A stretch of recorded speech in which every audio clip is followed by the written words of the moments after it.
name is Mando. So today I am making a quick, simple video for business owners and explaining to business owners how they can better understand applying artificial intelligence into their business and how it works. So my example for today is a bank. And obviously banks do many things, but we're going to focus on house loans and car loans. This same model or picture or diagram that I designed here can be applied to any business as well in general, right? And then so towards here at the bottom, these are just like the programs or the software being used for the AI. I'm sorry, for the business. But don't worry about this too much. I want business owners to just get the general idea of how the flow works. So this is basically your business workflow. So the start of your business workflow and how it usually starts your communication with your customer, and then it'll go through steps. And finally, the end workflow of your business is usually when the customer uh, buys the house or makes a payment or buys the car or gets approved for the car loan, etc. So if you're a restaurant, then your finish note over here looks something more like the customer finishes the food and they walk out. So that will be the end process of your business, right? And if we're doing the restaurant example, your start business is maybe the first time the customer sees your restaurant on your Instagram or something, right? But let's just use the bank for today. I just wanted to explain sort of the timeline of this thing here. So if we're using the bank example and learning how to apply AI to the bank as a business, it starts off with not reception, sorry, frequently asked questions. So at a bank, let's say 30% of communication by customers is usually like asking about withdrawal fees, right? Why do I have a withdrawal fee? Can you remove it? Blah, blah, blah. So this is a task that manually people answer the phone with, right? So a good example here is this task. Basically, if a customer wants to remove the withdrawal fee that the bank charges, the bank has to check, okay, has this person had any withdrawal fees removed within the past 12 months?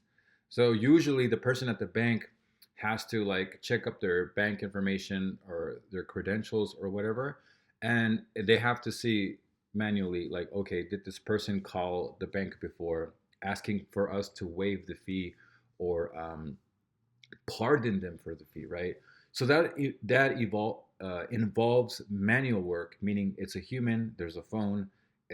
Somebody's salary is getting paid. So where AI comes in here is automation. And what kind of automation can we use?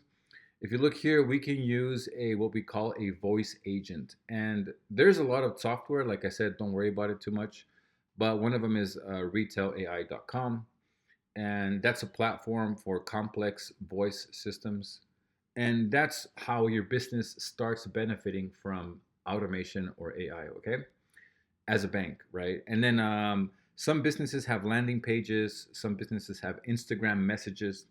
So if you're getting a lot of Instagram messages from, let's say you have an e-commerce or something, then if you're really busy and there's like 20 messages there and you can't reply because you're doing something else and you're a CEO, then you're kind of losing money, right? Unless you have a program called ManyChat on manychat.com.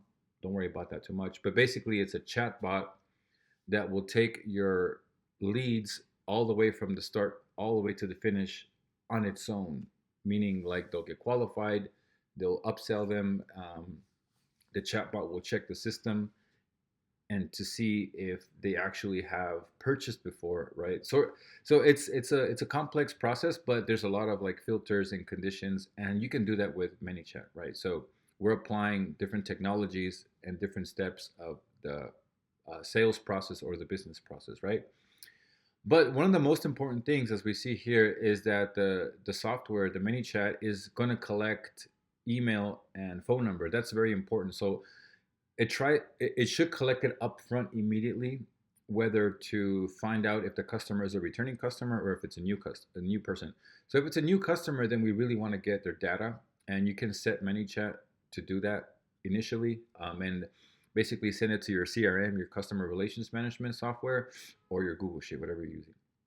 So that's a quick uh, way you can apply AI automation to the beginning process of your business, right?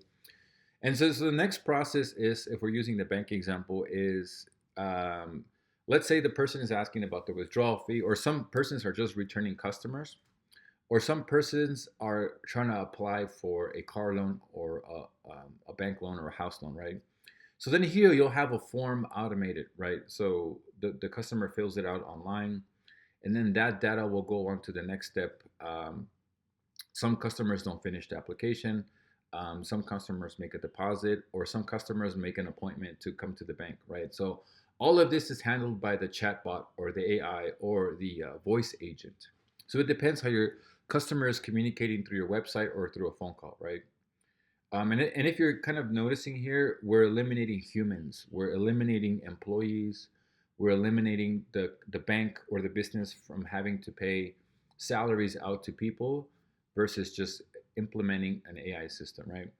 And then the next step is in the bank process, your CRM, which banks are probably using their own private CRM, but a CRM is basically customer relation management. So it's where all your customers' data is stored and managed and used for follow up and stuff like that. For example, Salesforce, and then other ones like HubSpot.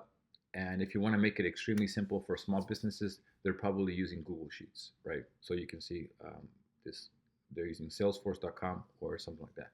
Salesforce.com is enterprise level. Okay, so the AI, whether it's a voice or a chat, is automatically updating your CRM, your Google Sheet or whatever, and it might even be pulling data from there.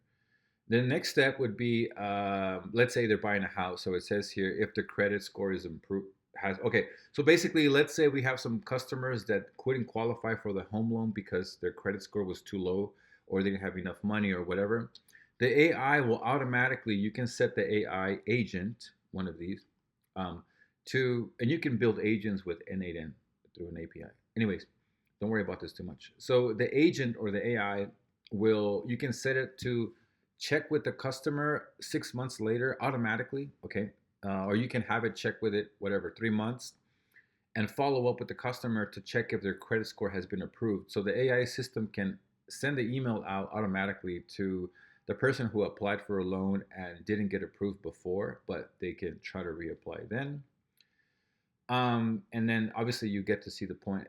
It keeps going further. So there might be some small loop here.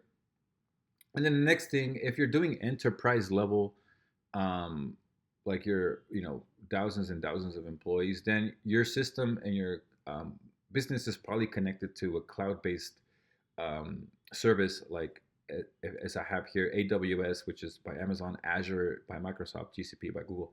But these are all cloud-based cloud computing. You don't have to worry about that too much if your business is small. But if you're obviously if you have a lot of data, then you might be using specific programs like big data, data rivers, data leaks, stuff like that. Data lakes, sorry. And obviously, at the finish point, you can also have an automated system where the system collects money from the customer automatically and handles like late payments or stuff like that and fees. So there it is. It's basically a system from beginning to end. And obviously, at some point, you can break this cycle and have it go to a real person. Like if it doesn't do a certain thing that you like, you can have it, or the customer wants to get out of the loop of this straight line, they can. You can have an option where it contacts or goes directly to your customer, like a real person, basically. All right, guys. Again, my name is Mando. I made this thing to simplify it as much as possible, so business owners can start thinking and visualizing like the benefits of the cost savings of this AI automation. On the description of the video, I'll put all my social links. I'll put like my school where I can teach other guys how to do this, or business owners how to implement this. Again, I hope you found this video super valuable and super helpful. Thanks again, guys. My name is Mando. I'll see you guys later.